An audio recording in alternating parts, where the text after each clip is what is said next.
right. We are here, Brooks. Whew. Big, big weekend coming up. Yeah. Big week in general. We got the Braves fighting for their playoff lives this with the Mets series, UGA hmm Bama, of course, and Falcons Saints. So big Georgia sports weekend. Oh, yeah, it's huge for you, Brooks. Yeah, You know, should be fun. my new, yeah, man, my New York Mets are, probably not in the picture when it comes to baseball, but maybe we could play a little spoiler there. No, But y'all have the last playoff spot, yeah, yeah, and we have a 3 game. I think you're 2 up on us, but we have a 3 game series starting tonight. So yeah, it's gonna be huge, man. yeah. So let's see how that goes. But man, you know the main the main course, right? It's going to be this Bama Georgia game coming up. And so I know what we're gonna do today, man, is have that big review. And it couldn't come from anyone else, besides Brooks the showcase. You know what I'm saying? So here's your platform to do that on your show, Damn Good Dogs. And man, I'm ready to hear, your take on it. And man, ready for you to break all that down. Of course, you're also going to do the season recap of the Bulldogs thus far with these first 3 weeks of the season and give us your insights there. And man, I'm ready for it on this September 24th of 2024, man. Yeah, let's do it.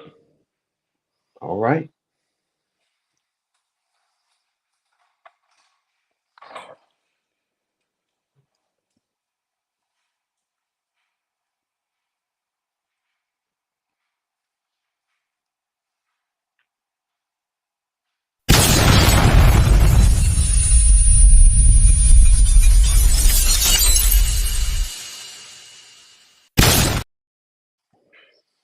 Yes, sir. All right, here we are. Uh Brooks the showcase of this 4-1. Man, give us the recap here, Brooks, of the dogs, man. What are they looking like thus far, in your opinion? Yeah, so we're just coming off a bye week. So is Bama, by the way. So kind of evenly rested here coming into this big game. But 3-0, 1-0 in the SEC with their win in week 3 versus Kentucky. So opened up with a pretty dominant performance over Clemson, 34-3. Clemson, by the way, interesting enough, scored 66 and then 59 afterwards. So um, that's making the Georgia defense look really good right there. Um, Seeing Clemson kind of bounce back, especially on the offensive side of the ball. Followed that up with one of those FBS victories, 48-3 over Tennessee Tech, ho hum. And then week 3 uh, on the road at Kentucky. We've talked about this on your the college football pod. Uh, Right. UGA historically last few seasons kind of struggled on the first week, the first SEC road game, and so they eked out a win, 13-12. Um, so the pundits are kind of high on us after the Clemson win, then kind of fell off after the Kentucky win. Um, but yeah, that's where we stand. Um, Again, I still think that Clemson victory is one of the more impressive victories of the season by any team. Uh, you think of maybe Texas versus Michigan. That was also an impressive victory. But I hmm mean, look, again, Clemson's went off and scored, put up 66 and 59. You know, um, as this Clemson season plays out, that could again that could win could keep looking better and better. Again, as it stands right now, I think it's one of the bigger victories, more impressive victories. I think Kentucky played mind games on people. Um, this Kentucky team got manhandled by the South Carolina defensive front. Who again, South Carolina is probably better than what people think, and they have some pass rushers, and they you know they make Kentucky look bad, but Kentucky's not that bad. It's not as bad as they played in that South Carolina game, and that may have affected the mindset of some of them Georgia players as well.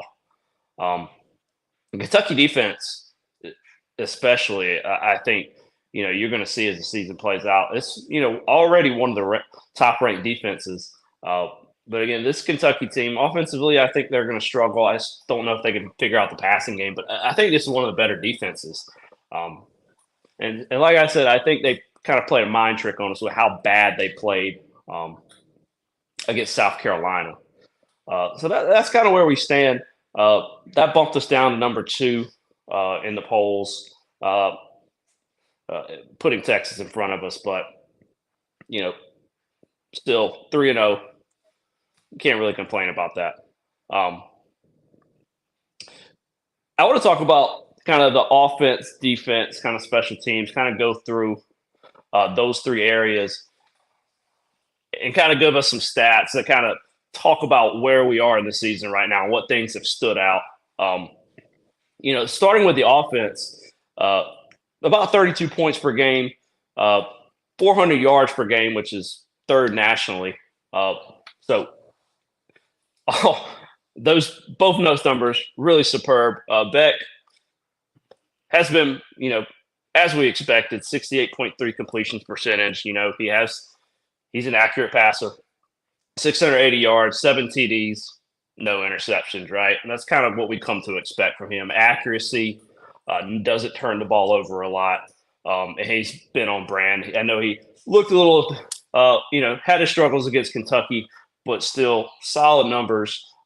Nothing so far to suggest he's not going to be one of the top quarterbacks taken in the draft next season. Hasn't really done anything to hurt that stock, and still kind of poised, with so many big games left to make that Heisman run. Still, hasn't, he didn't do anything that Kentucky game just to throw that out the window. So I think he's still there in the Heisman hunt. Thinking about your running backs, it's been pretty even distribution. Etienne had that suspension, and Nate Frazier had a really, really breakout game in the Clemson game. But Etienne kind of came back and established himself as the running back. And I think Frazier's still learning the complexities of the running back position, pass protection especially. So I think that's why Kirby's a little hesitant to put him on the field more, even though he is an explosive runner. Etienne won for 157 yards, Frazier 113. Branson Robinson, I think he's still working back from injury, but those 3 running backs have gotten the majority of the carries, and the running game has been solid, not spectacular, but solid. The passing game, Beck is one of those kind of quarterbacks that distributes the ball. So, kind of even distribution of yardage here. Lovett leads the team in receptions with 12, 155 yards. I think this is an interesting stat to look at what Aaron Smith's doing. 142 yards, 11 receptions, the second on the team. And they've made a concerted effort to get him the ball. He is very explosive by all accounts. Can hurt you deep, has that speed. And so I think you've seen through these first 3 games that they know he's a playmaker, and they're trying to get his hands, get him the ball in different situations because of his explosiveness. So that's definitely been a theme so far of this season, is trying to get him touches. I like Dylan Bell, 125 scrimmage yards. He can play. He can take handoffs. We had to put him at running back last year because of the injuries. He's a receiver too, kind of that receiver running back type of combo player. But he's made some plays. Another one. So a couple things here. Oscar Delp, coming into the season, he was the Bowers replacement. 3 receptions for 25 yards. He's been non-existent.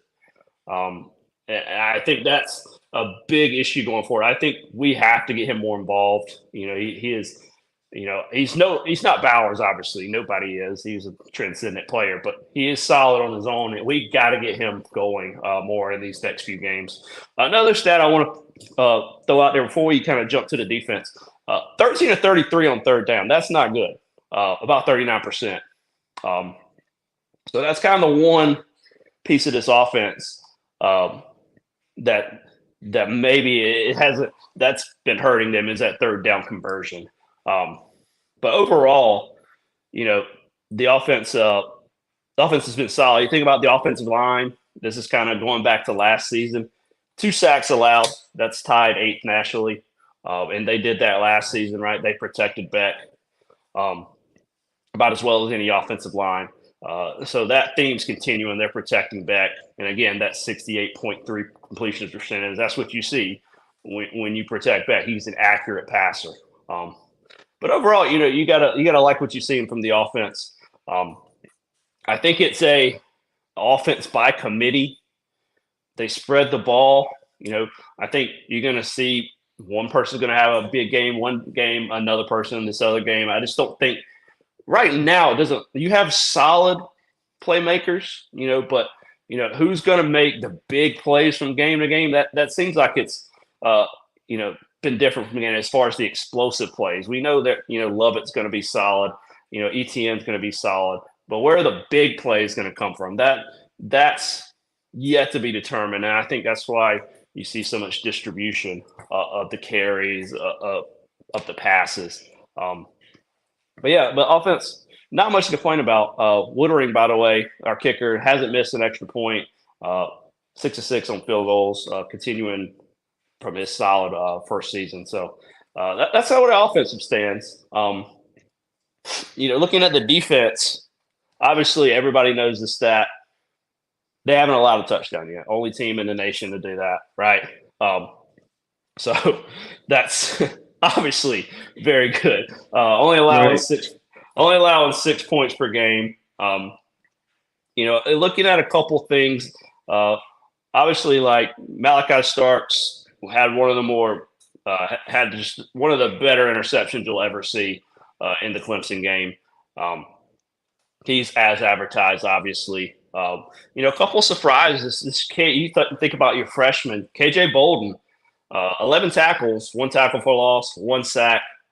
Uh, got really high praise as far as if you pay attention to Pro Football Focus. He was the highest rated freshman safety in that Week 1 game. Really good. Really been impressed with his range as far as how much ground he can cover. His tackling has been superb. So really impressed with KJ Bolden. Jalen Walker has come on, had 8 pressures in the Kentucky game. Tied for a league. The team lead in sacks is 1.5. So he looks like he's going to be, he's coming on as a dominant pass rusher.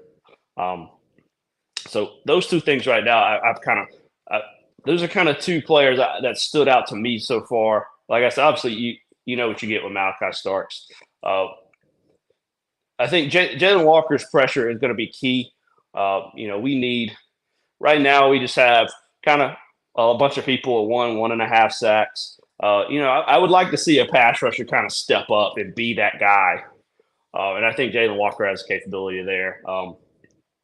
But yeah, the defense, not much to argue on. I thought they did get pushed around in the run game a little bit um, against Kentucky. So we'll see how that. And again, I'm thinking about last year. We kind of got pushed around in the run game more than usual. So I'm going to keep my eye on that. But I don't. I can't say too much negative things about this defense when they haven't given up a touchdown. So Right. yeah, but I mean, so far, it's been a solid start. You can't react. You can't overreact to the Clemson game. You can't overreact to the Kentucky game. You have to let the season play out a little bit more. Um, yeah, I think that's where we stand right now, and I don't blame. I don't really look at the rankings. Obviously, Texas has been impressive, and they have 2 elite quarterbacks, and so I mean, I'm not can't really argue with having them number 1 right now. So Yeah. I mean, based on the early, again, this is season's early. Based on these 3 games, based on 3 Texas games, you can see where it can go that way. But it's going to shake itself out no matter what. So if both teams stay kind of where they are, or stay within this realm, 1 through, well, actually technically 1 through 12, but pretty much these teams should stay in the top 5 all season. It's all going to tell itself. Plus, there's matchups, down the line too. So we would definitely yeah, have that. yeah, and looking at the schedule, you thought maybe after a few games it would kind of take some turns and maybe be stronger than expected or not as strong. And right now, it's looking stronger. You think about Tennessee and what they've done to start the season. You think about Ole Miss, what they've done to start the season. You think about Texas. This schedule is still every bit as tough as it looked to be. Um, so it's going to be definitely going to be a grind, especially if this team wants to stay undefeated. I mean, that it's going to be a tall, tall task because this schedule is looking every bit as tough as we thought it would be. Oh yeah, absolutely. Okay, so what we got that. One thing before we do move forward on it, you mentioned the defense, right, and how tough it's been. Uh, with it being as tough as it's been, um, do you have any kind of major concerns thus far with the dogs? Um, we had, one of our better offensive linemen's out right now. Got hurt in the Kentucky game. Tate Ratledge. That's a concern. Obviously, he's one of our better offensive line. One of our better prospects at offensive line as well. Uh, so you're looking at that. Yeah, that worries me. I still think our cornerback play has been inconsistent. Um, I think back to the first game against Clemson, and I think we're kind of susceptible deep. Didn't display great technique as far as getting our head turned. We had some costly penalties, um, and like I said, we got their safeties are just amazing with Starks and Bolden. But I do worry about our corners a little bit. Um, but that's kind of the extent I would say on the defense is maybe cornerback play. I don't like how we got pushed around against the running against Kentucky, but we'll see. That's again, I don't. We didn't get gashed, but I just thought they were able to get those 3 or 4 yards every rush. Yeah. Um, but yeah, I worry. I guess the other thing I would say as I worry about it is just the offensive playmaking. You know, uh, like I mentioned, Oscar Dell not being a factor so far. Um, I just want. I'm just trying to. I feel like this is maybe an offense with a lot of good players, but no really great offensive players. I saw flashes. The only exception that I saw again what Nate Frazier did against Clemson. I saw like an explosiveness that he kind of he kind of looked different out there.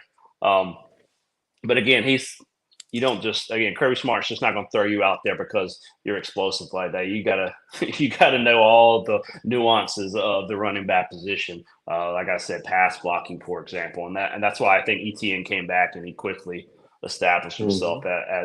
as the running back. But I'd say maybe a little lack of explosiveness on the offense. I think that's why we've been so reliant to try to get the ball in Arian Smith's hands. So that maybe worries me that maybe we don't have those explosive, players that are going to give us that explosive plays. But again, we distribute the ball.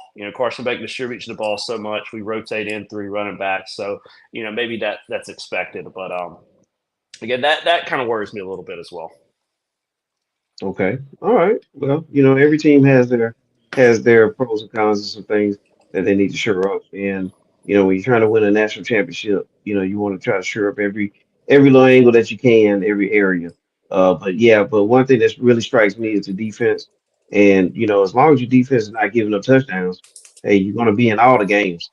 So now it's just a matter of how many points you put up. So that defense continue to keep teams out of the end zone. Hey man, it should be heading in the right direction.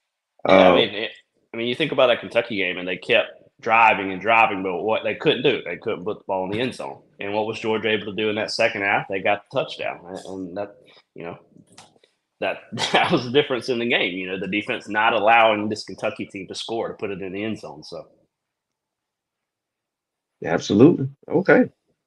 All right. Well, you know what else we have to cover here, Bruce, and that's the big matchup, man. So we're mm, gonna transition over to that in just a second. But before we do, everyone, we thank everybody for tuning in. Make sure that you go to TikTok and hit that QR code there, or type in Mr. 411. Please do the same thing on Instagram, Mr. 411, and then also look up Brooks the Showcase on Twitter and let's see, Twitter, Instagram, and TikTok under BR_case. So make sure you check out Brooks on the social media platforms that he's on as well. So yes, we're going to now transition into the big game. Uh, and it's coming up this week. Both, as you stated, both teams strategically placed the bye at on the same week. You know what I'm Right. saying? I don't know if that was coincidental, but hey, Yeah. it was great scheduling either way.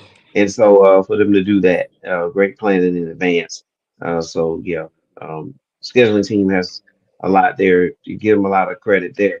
But hey, it's Bama, it's Georgia. Um, We'll get into the details in just a second, but you'll tune in on ABC 7:30 p.m. And the game is in Tuscaloosa, Alabama. So a road tilt here for the Dogs. And of course, it's not just playing anywhere. You're playing at Alabama, the top four team in the nation. So what are your thoughts here on this big matchup? Yeah, let's you know, Bama 3-0, right? Western Kentucky. Kind of struggled against South Florida, but pulled it out. Kind of pulled away in the end, and then just throttled Wisconsin. Wisconsin's quarterback got hurt early in the game.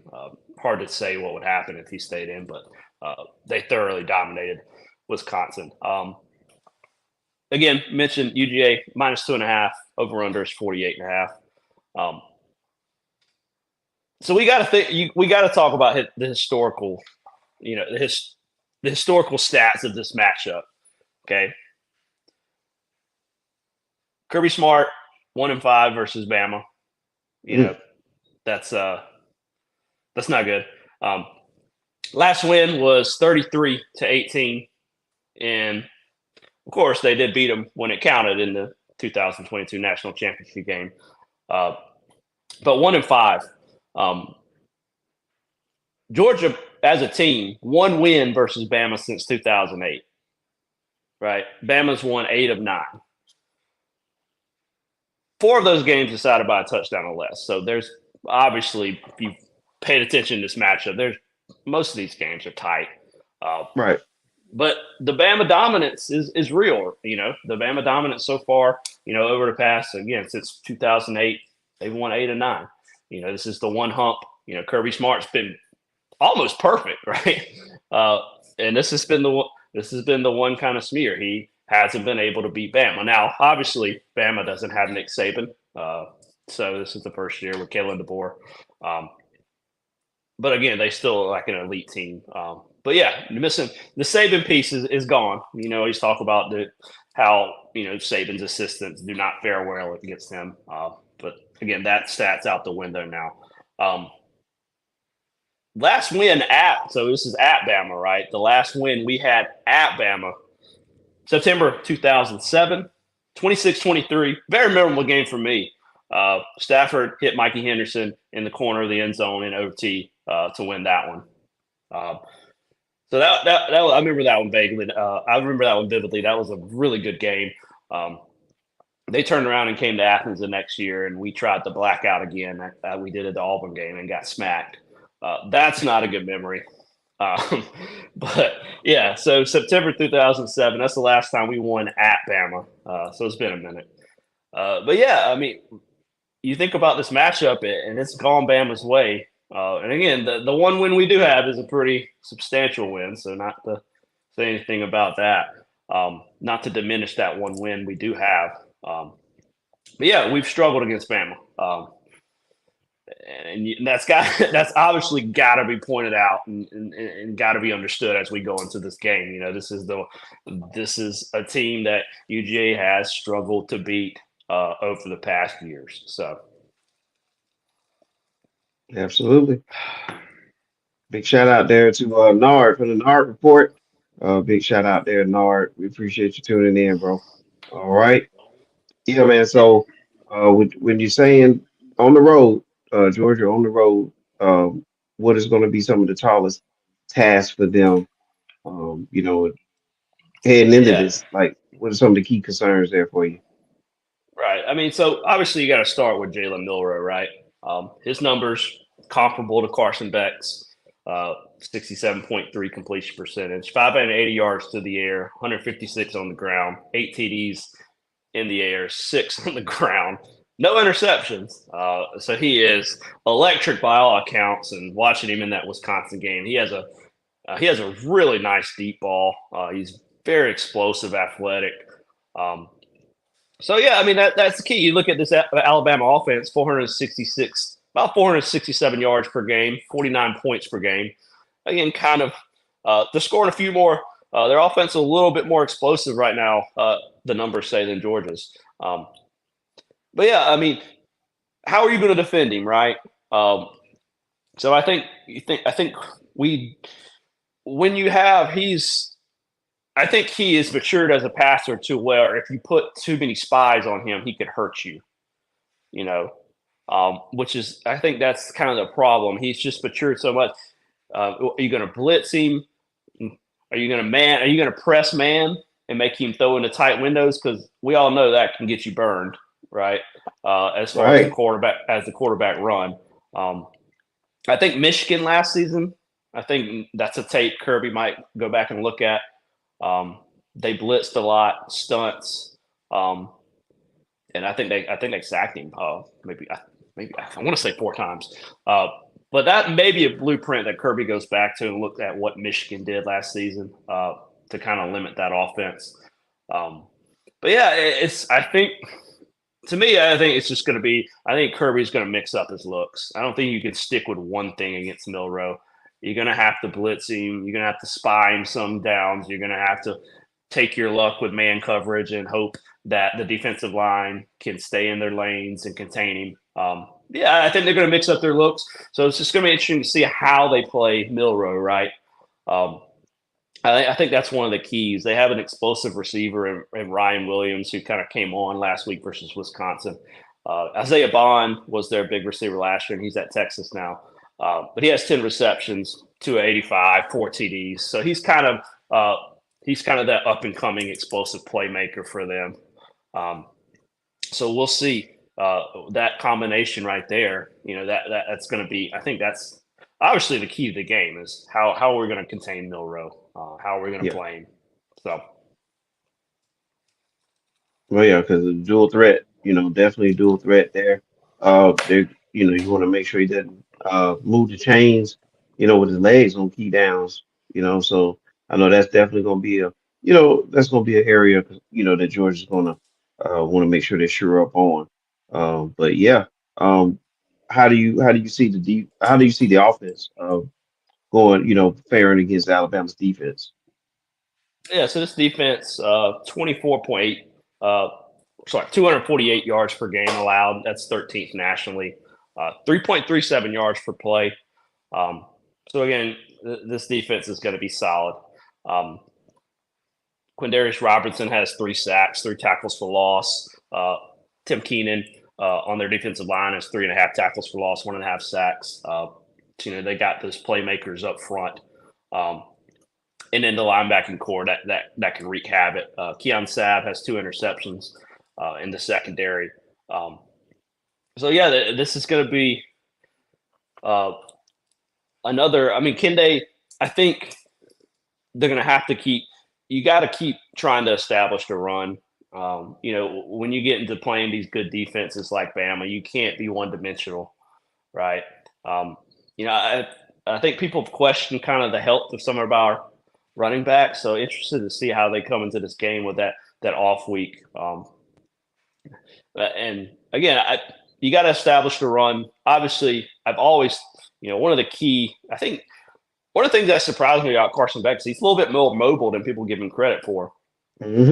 Yeah. But I think that may be by just how he plays the game. I think he wants to stay in the pocket and keep his eyes downfield. So he doesn't just put his head down and run when the pocket collapses. I think he wants to stay in the pocket. He's a tall quarterback, so I think that maybe smartly that's probably why he stays in the pocket because he can see over and find people. But yeah, you got to protect Beck and you got to establish the run. We all know what Beck's capable for. We talked about how he has been protected last season and only 2 sacks this season. So they've been doing that, and they have to continue. And you got to be balanced. You don't establish a run, you allow the pass rushers from Bama to kind of put their ears back and come after you. Um, that's not going to be that's not going to be a recipe for success against them. So I think the keys are being balanced. Establishing that run and then protecting Carson Beck. I think that those would be the two keys on that side of the ball. Yeah, absolutely. And you know what else that does? I mean, it limits the possessions for Alabama. You know what I'm saying? And it forces them to have to score on less possessions, you know what I'm saying, controlling that ball. So I think limited in that, with Alabama being the home team on this one, it keeps you in the game. You know what I'm saying? Keeps you right where you want to be.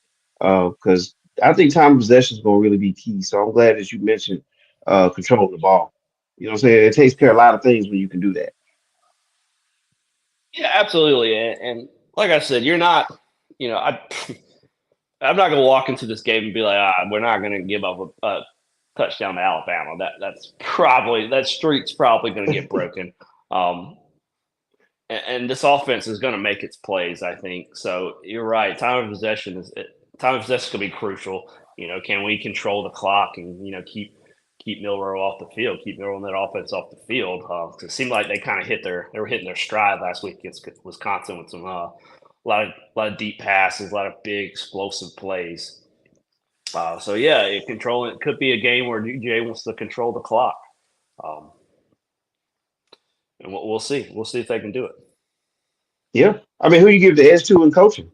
I mean, again, you mentioned earlier Nick Saban is no longer in this series, and so now with Kirby Smart being a part of this for the years he's been in it now, and having to go through, like you said, those tough losses, but I also definitely. having the big victory.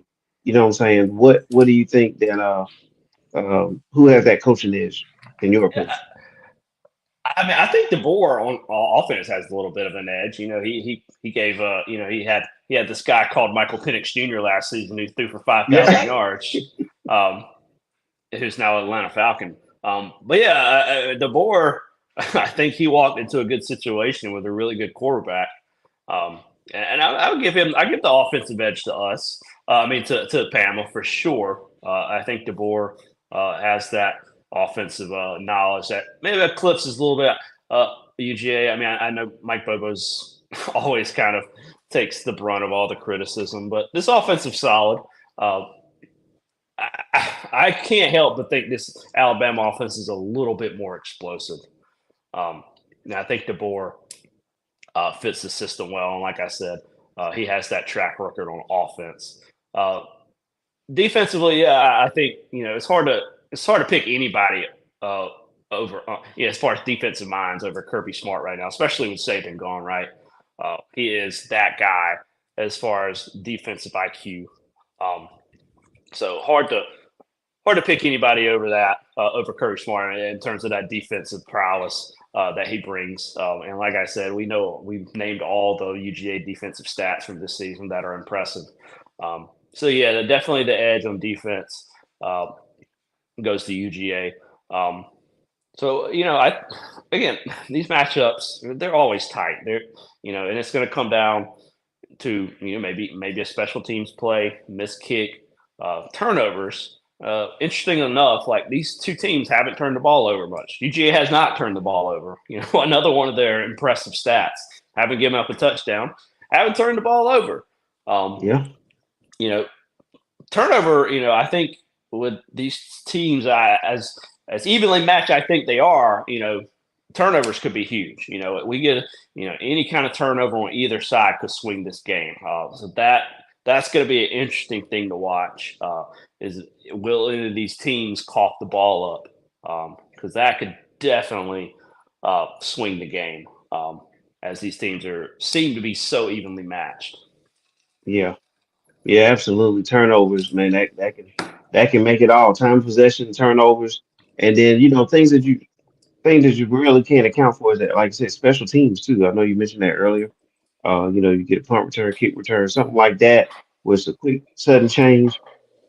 Those things can really turn the game around quickly for someone. So we got to make sure we keep an eye Yep. on that too, on those sudden change situations. But yeah. I mean, Georgia's the defense got stars on that side of it. I'm real curious to see how this all pans out. Can't wait for the game. And you know what else, Brooks? I can't wait for is your prediction. Mm. Your official prediction. But you did have something else that I want you to dive into too, and that's about Kirby Smart and and the adjustments and things like that that he makes.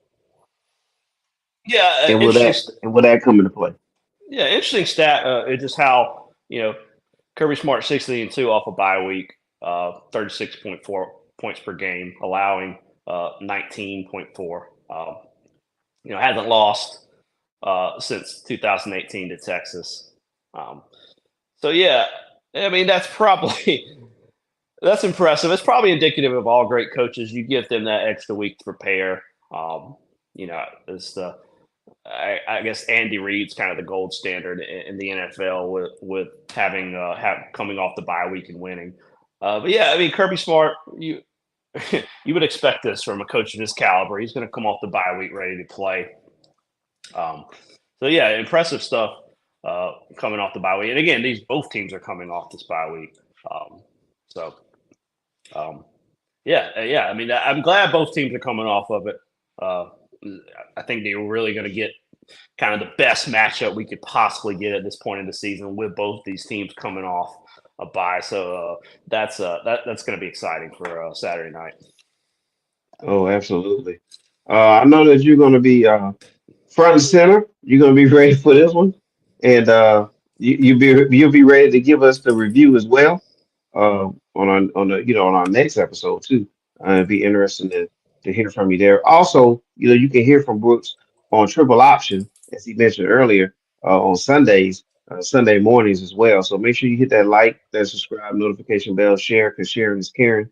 Make sure you do that. Make sure you follow us on the YouTube under the 411 Sports World Network. If you type that in and you on YouTube, you'll be able to make sure you do those things, and you can catch Brooks on Triple Option as well because he's gonna there's gonna be some discussion on Sunday about that, but then also in greater detail next week, on Damn Good Dog. So make sure you do those things for us. But yeah, Brooks, man, it's almost time to get there for the predictions, man. So uh, what are you thinking? And give us your prediction. Yeah, man. Um, you know, I think this is an important game. I think this is probably the most important game on Georgia's schedule. Um, if not because Saban's gone, I think a win kind of puts away the kind of Bama talk, you know, of how they've kind of owned the series over the past few years. Because Nick Saban's gone. You take this win, I think that just establishes you as that elite team in the SEC. That next era of elite after post Saban. Who's that team that's going to take that crown from Saban? So I think this game matters in that perspective. Um, it's a mindset thing. You want to you got to beat Bama, and not just the one win. You got to go on the road, beat them, and I think that's a huge boost, especially in confidence and mindset for this team. Um, again, just thinking how things are playing out. This is a really important game for Georgia. Is it going to cost? Is a loss going to cost either of his teams a playoff spot? Absolutely not. Which again, you can argue is a good or a bad thing, depending on how you want to look at it. I know a lot of people like those regular season games that feel like elimination games as well, but also, these are two elite teams, and they're still going to be elite no matter no matter who loses, right? So, on the other hand, that's probably a good thing about this game is that neither team's going to be eliminated, and both teams are really good. You can already tell. So, kind of which perspective you want to look at it. But yeah, I think this game matters to UGA a little bit more. Okay, man. So, but as prediction wise goes, this game's going to go either way. Um, I'm going to stick. I'm going to stick to my guns and say UGA squeaks it out. Um, do they do they cover the 2.5? I don't know. I don't know if they cover. I don't know if they covered the 2.5. I'll give UGA the edge by 3 points. I think Hmm. they squeak it out, and I think Kirby Smart comes in with a game plan to really uh, throw a lot of different looks at Milrow. I think this is the best secondary that Milrow is going to play against, especially from the safety position. So I think Milrow is going to throw his first pick of the season. Um, so yeah, I think that those things are he's going to make his plays, but I do think he makes the mistake. I think he coughs one up to this elite secondary. I think Beck. I think we do enough in the run game to keep the Bama defense honest, and I think Beck bounces back from that Kentucky game and really looks sharp. And I think UGA squeaks out a 3 point win. Okay. All right. Well, that definitely falls in line with with the odds and what Vegas looking at. It's pretty much been that way all the way through. So, we'll definitely see. Is I do believe that it's going to come down to the end. I don't see where it's not going to come down to a possession. And so, with that said, yeah, I think your prediction is it could very well come true, Brooks. And I think it leans more in that direction. But remember, everybody, check out the game. Is this weekend, Saturday, 7:30 p.m. in Tuscaloosa. Man, it's gonna be a big one. Uh, this is the game. And you mentioned a couple of things here, bro. So before we go, you did say either way, it's not gonna like end the season for one of the teams. Yeah, Um, absolutely not. do you? Do you? Which way did you prefer it though? Do you prefer it where it's like? And I'm gonna say this too real quick, no matter who uh, wins or loses this game, I think both teams have a path to get back into it, even if it was the old format, right? Even last year's format. Yeah, I think of they both course. have the path to get back in it. So, with that said, would you rather see this game in that format or this year's format as far as the college football playoff? It's hard to say. I mean, if again, whatever, if you think about the 14 playoff, if a team was to lose, I mean, you basically have to run the table uh, to get into the playoffs. So you're not eliminated, but the margin of error is slim. Because Hmm. as we've seen last season with the 14 playoff, you lose in the SEC championship game, you lose late, it hurts you. You know, Yeah. so from my perspective, if you're not gonna go with just the main top two teams and you're gonna extend it to four, you might as well extend it to 12. Um, so I mean, that's my expectation. I mean, to me, I'm an old school. I like the top two teams. Yeah. It makes the regular season a de facto playoffs. The margin for error is really small. I love the debates. Sometimes it works out. You got the undefeated teams, but when you get into those one-loss teams and stuff, it's fun to debate who's going to get in. If it's just the you think about the top two, think about the BCS for example. Um, I always thought that was and again, this is coming from a guy who thought a lot of they had some UGA teams that were maybe the best team in the nation, but just didn't have the record. Right. You think about one of the Stafford led team that won in the Sugar Bowl. I thought that team was the best team in the nation, playing down the stretch. Not body of work, but I just thought they were playing the best football at that moment in time. So I get I'm kind of conflicted. Like I said, I thought UGA was one of the better teams in the nation last season, and Hmm. should have had a chance to play for the national title. You basically deemed them for one loss to Alabama. Um, so yeah, there's pros and cons. There's pros and cons to it. The 12 team playoff, it's definitely hurting the regular season. Uh, but I mean, nobody's going to say this isn't a big game though. So Oh yeah, you're still going to have eyeballs in the game. Both teams are going to be up for this game. Uh, it's just kind of coming back from last season and seeing how I thought UGA got treated because of the late loss. Not the loss itself, but when we lost. I think expanding to 12 eliminates that kind of discussion um, for the better teams. I mean, no matter what you expand it to, you're going to have debates on who's in and who's out. But yeah, coming off last season, yeah, I would prefer I I would prefer 12 over 4 for sure. But I overall, if I had to pick, I would go back to the 2 because there's just something about having just 2 teams in, and that also that makes the bowl games matter a little bit more. You got the yeah, one national championship game, but you have a bunch of good bowl games too, and I think teams would, players would maybe start staying and playing in those bowl games. If you only had the one national championship game, because as you're going to see this season, if you don't make that 12-team playoff, I mean I think these players are going to be declining bowl games in waves. These other yeah. bowl games, so Yeah, I think a lot of bowl games are going to turn into really true practice games. I know some teams kind of use it to kind of have a glimpse of the future, even when it was in the other format, but still, it really going to go that way down the line.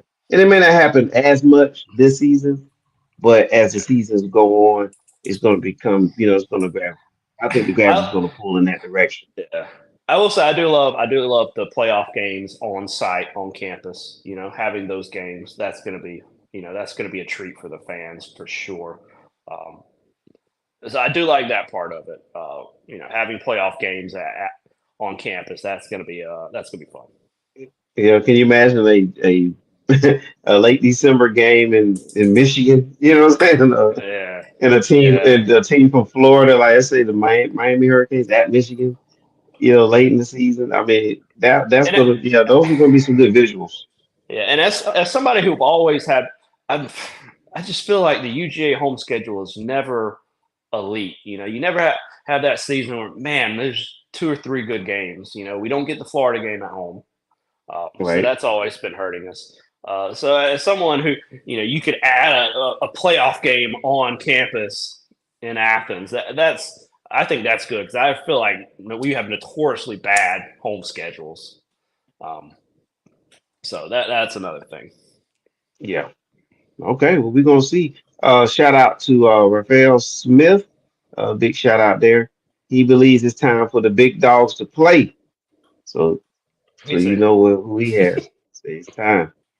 He said it's time. So Raphael's ready. Appreciate it. And man, any closing remarks before we roll out, Brooks? No, I mean another thing to kind of think about is this game is at 7:30. A traditional CBS uh, game Oh with yeah, 3:30. the top CBS game.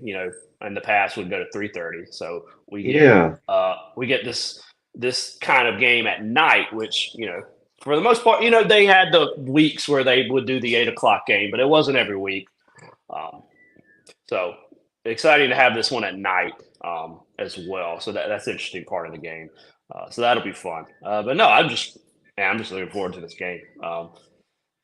This this is the one I circle. Even more so than the Texas matchup. This is the one I was looking at. You know, I feel like when I was coming up in college, Florida was the team that was owning us. Then it swapped on us, and now this is kind of the bugaboo. This is the team that we just can't get over the hump with. So, and we've had some crushing losses to this team. In the SEC championship, I can remember um, we had a crushing loss to them where we had the onside call that offsides call that wasn't offsides, and Aaron Murray just came up short with his last kind of attempt to pull ahead with the TD. Um, think about a game like that. You think about you know Tua coming in for uh, oh yeah, for Hurts. was Yeah, Jalen Hurts. Yeah, you think about Tua coming in for Jalen Hurts, then swapping it around, and Hurts coming in for Tua and beating us. I mean, there's just some really heart crushing losses for Georgia in this series of late. So that makes it even more, uh, gives it even more motivation. This is the game I want. This is the game I want to win. Um, so I'm excited to see what's going to happen. And again, Saturday. It's a night game on Saturday, so it's gonna be a good atmosphere. Absolutely. All right. Well, we all gonna look forward to it, and can't wait. And I can't wait for us to get back and discuss it again.